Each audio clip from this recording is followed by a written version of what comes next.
ইয়াত যথেষ্ট পানী ছাডেনলি অহা পানী যোৱাকালিৰ পৰা বাঢ়িছে ছাডেনলি আমি গম নাপাওঁ মানুহে ৰেডি থকা নাই ৰাইজে পানী আহিব বুলি ইমান সোনকালে পানীটো বাঢ়ি গৈছে মানুহে কি কৰোঁ কি নকৰোঁ হৈ গৈছে মানুহৰ পৰা ধৰি থকা মেলা ইয়াত আৰু জীৱ জন্তুৰ ইমান অসুবিধা হৈছে ৰাখিবলৈ জেগা নাই জীৱ জন্তু ৰাখিবলৈ জেগা নাই মানুহ থাকিবলৈকো জেগা নাই আপুনি চাব পাৰে চাংঘৰ ডুবি গৈছে ইয়াত মাটিঘৰ নহয় চাংঘৰো ডুবি গৈছে আৰু দুৰ্ভাগ্যৰ কথা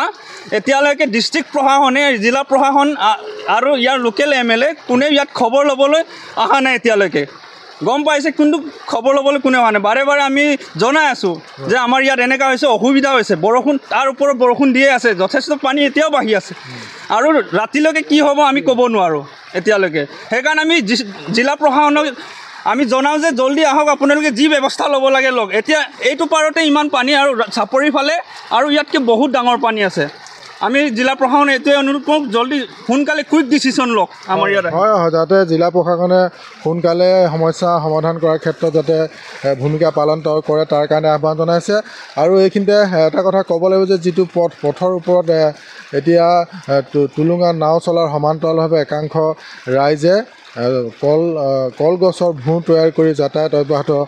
কৰিবলগীয়া পৰিৱেশৰ সৃষ্টি হৈছে আৰু একাংশ লোক আছে মই দাদা আপোনাৰ ওচৰলৈ আহিছোঁ কি ক'ব সকলো পানীয়ে পানী গোটেই পানী এই গোটেই অঞ্চলটোত গোটেই পানী আৰু গোটেই মানে চাংঘৰ ডুবাই মানে মানুহৰ অৱস্থা নাই মানে অৱস্থা নাইকিয়া হৈ গৈছে আৰু লগতে কি হয় কালিৰ পৰা যিটো পানী বাঢ়িছে প্ৰতি ঘণ্টাত মানে এফুট মানে তিয়কে এফুটকৈ বাঢ়ি গৈছে আৰু লগতে কি আজি ৰাতিপুৱালৈকে গোটেই মানে এই পকী ৰাস্তাটো ডুবি গৈছে আৰু গোটেই গৰু ম'হ মানে ক'ত থাকিব কি কথা কি বতৰা একেবাৰে মানে গৰু ছাগলী মানুহ একেলগে থাকিবলগীয়া হৈছে আৰু লগতে কি আজি এই সময়লৈকে প্ৰশাসনৰ দিশৰ পৰা একো ব্যৱস্থা লোৱা নাই এতিয়া ৰাতিলৈকে মানুহখিনি ক'ত কেনেকৈ থাকিব মানে কোনো মানে ধাৰাসাৰ মানে চিন্তা কৰিবলৈ পৰা নাই আৰু একাংশ আছে দাদা মই আপোনাৰ ওচৰলৈ আহিছোঁ বৃহত্তৰ নুনিবাৰী অঞ্চলত কিমানখন গাঁও আচলতে এতিয়া প্লাবিত হৈছে ইয়াত আমাৰ নাৰায়ণপুৰ ৰাজচক্ৰৰ অন্তৰ্গত এইটো নদী কাষৰীয়া যিমানখিনি গাঁও চবতে পানী বুলি ক'ব লাগিব যিহেতুকে পানীৰ ওপৰত এতিয়াও আমি আছোঁ গোটেই চাংঘৰ ডুবি গৈছে বৰা ডুবি গৈছে লগতে এতিয়া চৰকাৰে প্লেটফৰ্ম বনাই দিছিলে গৰুৰ কাৰণে এইবিলাকো ডুবাই দিছে তাৰ ওপৰতে গৰু আছে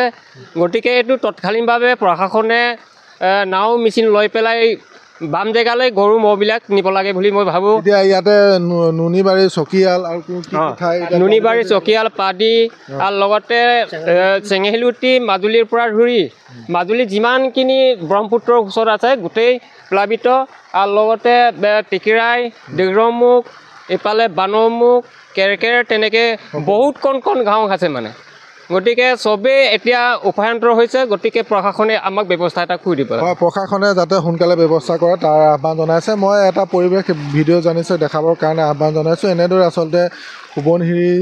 যি জলপৃষ্ঠ বৃদ্ধি হোৱাৰ কাৰণে এনেদৰে পানী এতিয়া বাগৰি আহিছে বানপানীৰ সৃষ্টি হৈছে যাৰ কাৰণে সকলো ৰাইজে এতিয়া সমস্যাৰ সন্মুখীন হৈছে পণবন্দী হ'বলগীয়া পৰিৱেশৰ সৃষ্টি হৈছে আৰু ৰাইজে যাতায়াতৰ ক্ষেত্ৰত টুলুঙা